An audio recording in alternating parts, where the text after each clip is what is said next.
بسم الله الرحمن الرحيم. الحمد لله الذي أنزل على عبده الكتاب ولم يجعل له عوجا قيما لينذر بأسا شديدا من لدنه ويبشر المؤمنين الذين يعملون الصالحات أن لهم أجرا حسنا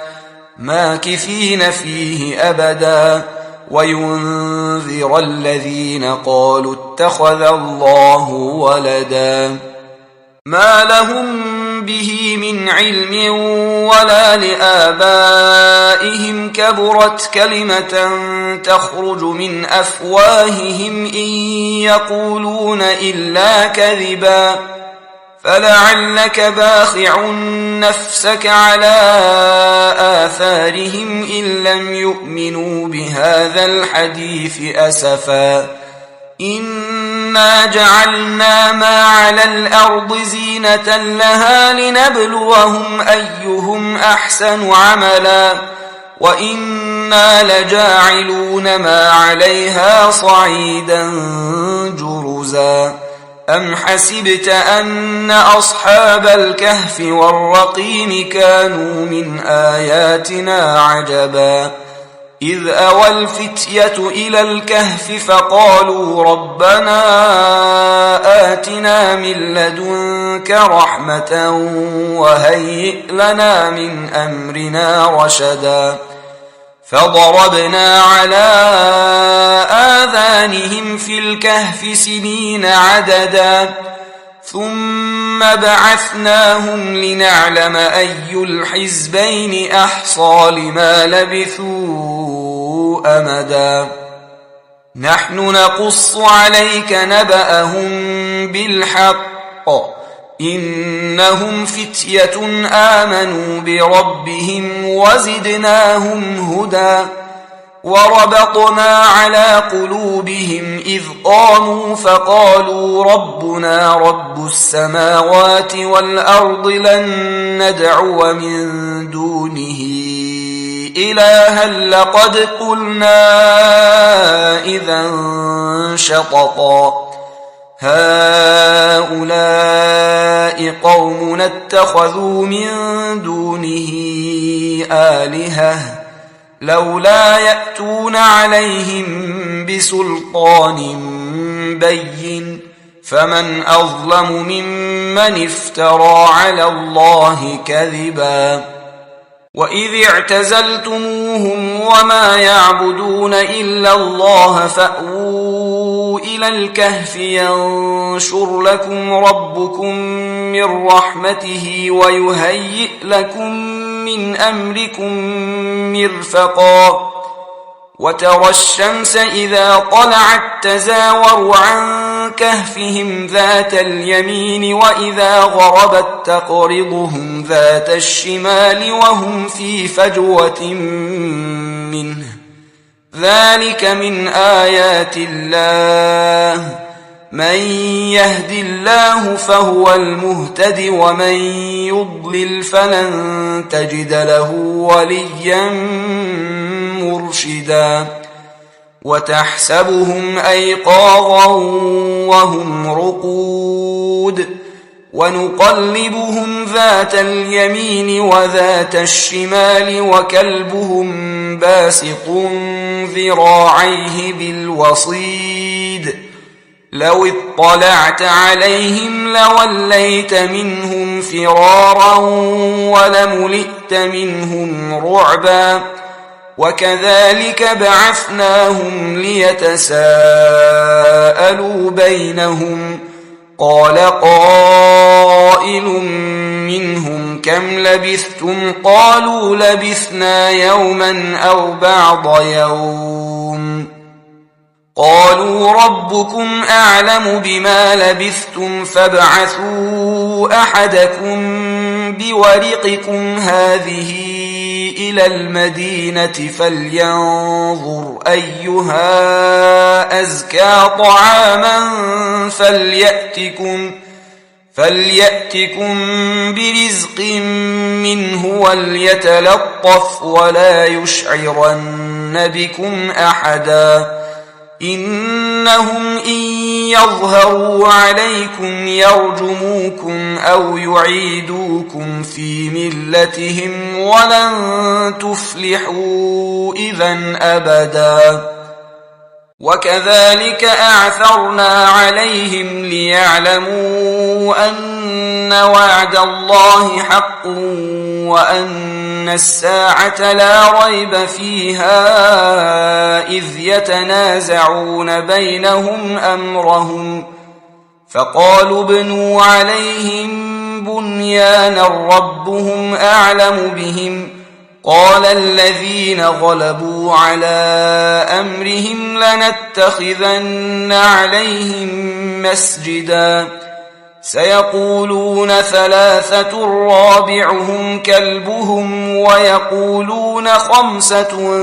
سادسهم كلبهم رجما بالغيب ويقولون سبعة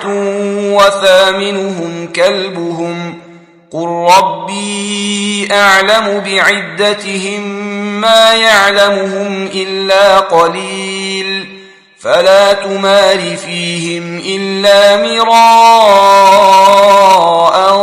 ظاهرا ولا تستفت فيهم منهم أحدا ولا تقولن لشيء إني فاعل ذلك غدا إلا أن يشاء الله واذكر ربك إذا نسيت وقل عسى أن يهديني ربي لأقرب من هذا رشدا ولبثوا في كهفهم 300 سنين وازدادوا 9 قل الله أعلم بما لبثوا له غيب السماوات والأرض أبصر به وأسمع ما لهم من دونه من ولي ولا يشرك في حكمه أحدا واتل ما أوحي إليك من كتاب ربك لا مبدل لكلماته ولن تجد من دونه ملتحدا واصبر نفسك مع الذين يدعون ربهم بالغداة والعشي يريدون وجهه ولا تعد عيناك عنهم تريد زينة الحياة الدنيا ولا تطع من أغفلنا قلبه عن ذكرنا واتبع هواه وكان أمره فرطا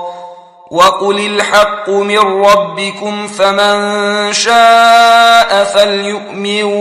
ومن شاء فليكفر إنا أعتدنا للظالمين نارا أحاط بهم سرادقها وإن يستغيثوا يغاثوا بماء كالمهل يشوي الوجوه بئس الشراب وساءت مرتفقا إن الذين آمنوا وعملوا الصالحات إنا لا نضيع أجر من أحسن عملا أولئك لهم جنات عدن تجري من تحتهم الأنهار يحلون فيها من أساور من ذهب ويلبسون ثيابا خضرا من سندس واستبرق متكئين فيها على الأرائك نعم الثواب وحسنت مرتفقا واضرب لهم مثل الرجلين جعلنا لأحدهما جنتين من أعناب وحففناهما بنخل وجعلنا بينهما زرعا كلتا الجنتين آتت أكلها ولم تظلم منه شيئا وفجرنا خلالهما نهرا وكان له ثمر فقال لصاحبه وهو يحاوره أنا أكثر منك مالا وأعز نفرا ودخل جنته وهو ظالم لنفسه قال ما أظن أن تبيد هذه أبدا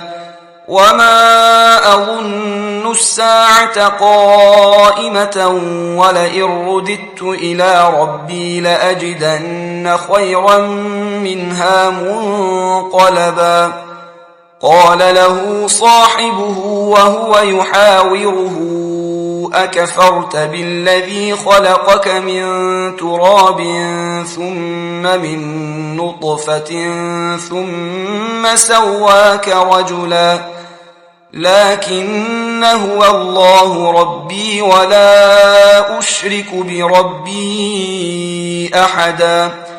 ولولا إذ دخلت جنتك قلت ما شاء الله لا قوة إلا بالله إن ترني أنا أقل منك مالا وولدا فعسى ربي أن يؤتيني خيرا من جنتك ويرسل عليها حسبانا من السماء فتصبح صعيدا زلقا أو يصبح ماؤها غورا فلن تستطيع له طلبا وأحيط بثمره فأصبح يقلب كفيه على ما أنفق فيها وهي خاوية على عروشها ويقول يا ليتني لم أشرك بربي أحدا ولم تكن له فئة ينصرونه من دون الله وما كان منتصرا هنالك الولاية لله الحق هو خير ثوابا وخير عقبا واضرب لهم مثل الحياة الدنيا كماء إن أنزلناه من السماء فاختلط به نبات الأرض فأصبح هشيما تذروه الرياح وكان الله على كل شيء مقتدرا المال والبنون زينة الحياة الدنيا والباقيات الصالحات خير عند ربك ثوابا وخير أملا ويوم نسير الجبال وترى الأرض بارزة وحشرناهم فلم نغادر منهم أحدا وعرضوا على ربك صفا لقد جئتمونا كما خلقناكم أول مرة بل زعمتم أن لن نجعل لكم موعدا ووضع الكتاب فترى المجرمين مشفقين مما فيه ويقولون يا ويلتنا ما لهذا الكتاب لا يغادر صغيرة ولا كبيرة إلا أحصاها ووجدوا ما عملوا حاضرا ولا يظلم ربك أحدا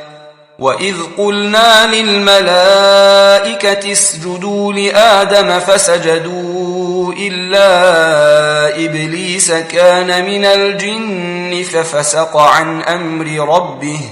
أفتتخذونه وذريته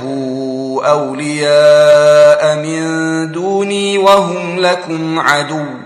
بئس للظالمين بدلا ما أشهدتهم خلق السماوات والأرض ولا خلق أنفسهم وما كنت متخذ المضلين عضدا ويوم يقول نادوا شركائي الذين زعمتم فدعوهم فلم يستجيبوا لهم وجعلنا بينهم موبقا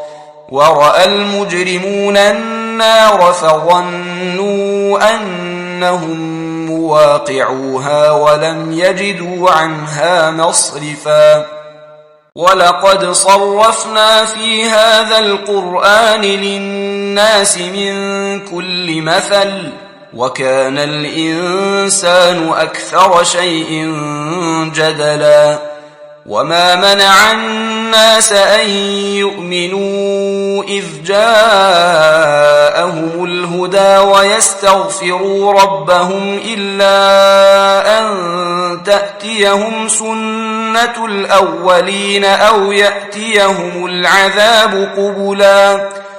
وما نرسل المرسلين إلا مبشرين ومنذرين ويجادل الذين كفروا بالباطل ليدحضوا به الحق واتخذوا آياتي وما أنذروا هزوا ومن أظلم ممن ذكر بآيات ربه فأعرض عنها ونسي ما قدمت يداه إنا جعلنا على قلوبهم أكنة أن يفقهوه وفي آذانهم وقرا وإن تدعهم إلى الهدى فلن يهتدوا إذن أبدا وربك الغفور ذو الرحمة لو يؤاخذهم بما كسبوا لعجل لهم العذاب بل لهم موعد لن يجدوا من دونه موئلا وتلك القرى أهلكناهم لما ظلموا وجعلنا لمهلكهم موعدا وإذ قال موسى لفتاه لا أبرح حتى أبلغ مجمع البحرين أو أمضي حقبا فلما بلغا مجمع بينهما نسيا حوتهما فاتخذ سبيله في البحر سربا فلما جاوزا قال لفتاه آتنا غداءنا لقد لقينا من سفرنا هذا نصبا قال أرأيت إذ أوينا إلى الصخرة فإني نسيت الحوت وما أنسانيه إلا الشيطان أن أذكره واتخذ سبيله في البحر عجبا قال ذلك ما كنا نبغي فارتدا على آثارهما قصصا فوجدا عبدا من عبادنا آتيناه رحمة من عندنا وعلمناه من لدنا علما قال له موسى هل أتبعك على أن تعلمني مما علمت رشدا قال إنك لن تستطيع معي صبرا وكيف تصبر على ما لم تحط به خبرا قال ستجدني إن شاء الله صابرا ولا أعصي لك أمرا قال فإن اتبعتني فلا تسألني عن شيء حتى أحدث لك منه ذكرا فانطلقا حتى إذا ركبا في السفينة خرقها قال أخرقتها لتغرق أهلها لقد جئت شيئا إمرا قال ألم أقل إنك لن تستطيع معي صبرا قال لا تؤاخذني بما نسيت ولا ترهقني من أمري عسرا فانطلقا حتى إذا لقيا غلاما فقتله قال أقتلت نفسا زكية بغير نفس لقد جئت شيئا نكرا قال ألم أقل لك إنك لن تستطيع معي صبرا قال إن سألتك عن شيء بعدها فلا تصاحبني قد بلغت من لدني عذرا. فانطلقا حتى إذا أتيا أهل قرية استطعما أهلها فأبوا أن يضيفوهما فوجدا فيها جدارا يريد أن ينقض فأقامه. قال لو شئت لاتخذت عليه أجرا. قال هذا فراق بيني وبينك سأنبئك بتأويل ما لم تستطع عليه صبرا.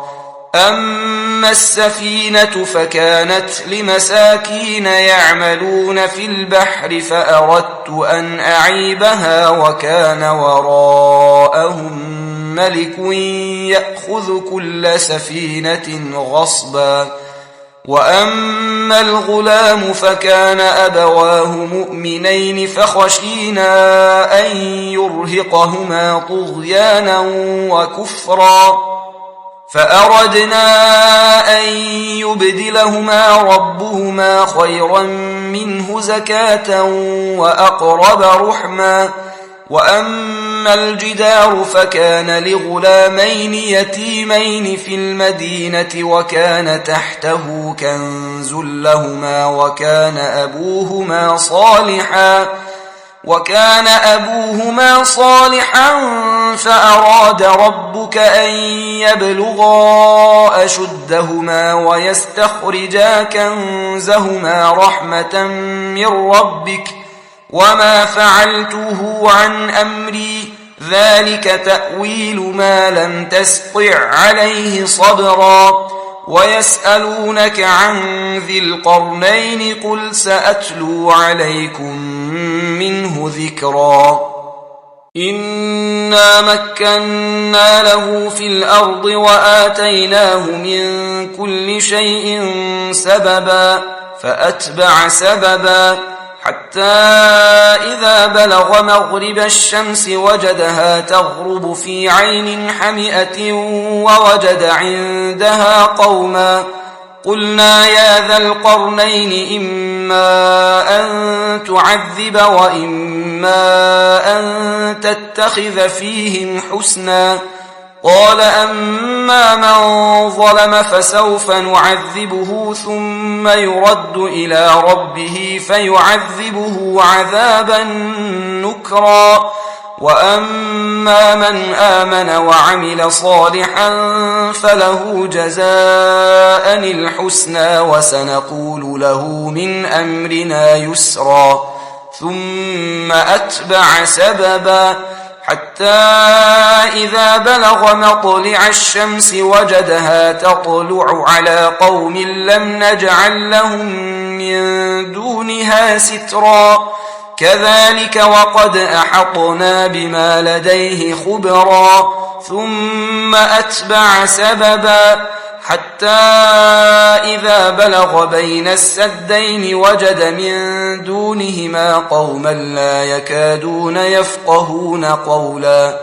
قالوا يا ذا القرنين إن يأجوج ومأجوج مفسدون في الأرض فهل نجعل لك خرجا على أن تجعل بيننا وبينهم سدا. قال ما مكني فيه ربي خير فأعينوني بقوة أجعل بينكم وبينهم ردما. آتوني زبر الحديد حتى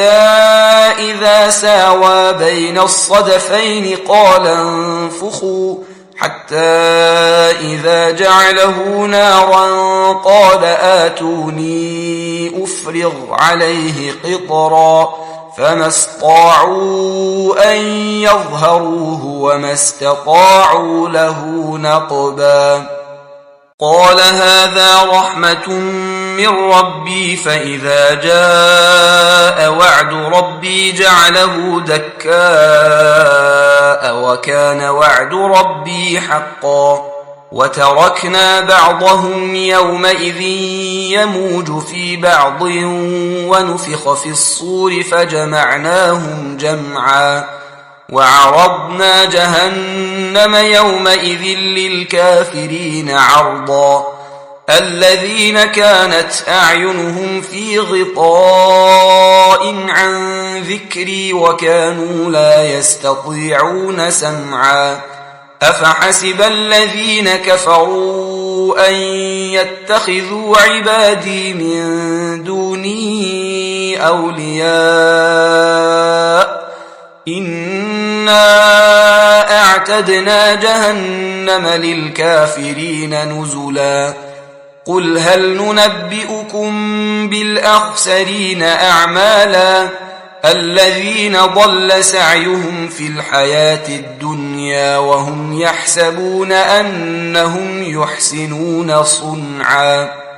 أولئك الذين كفروا بآيات ربهم ولقائه فحبطت أعمالهم فلا نقيم لهم يوم القيامة وزنا ذلك جزاؤهم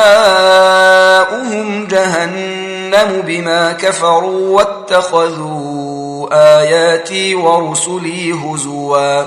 إن الذين آمنوا وعملوا الصالحات كانت لهم جنات الفردوس نزلا خالدين فيها لا يبغون عنها حولا قل لو كان البحر مدادا لكلمات ربي لنفد البحر قبل أن تنفد كلمات ربي ولو جئنا بمثله مددا قل إنما أنا بشر مثلكم يوحى إلي أنما إلهكم إله واحد فمن كان يرجو لقاء ربه فليعمل عملا صالحا ولا يشرك بعبادة ربه أحدا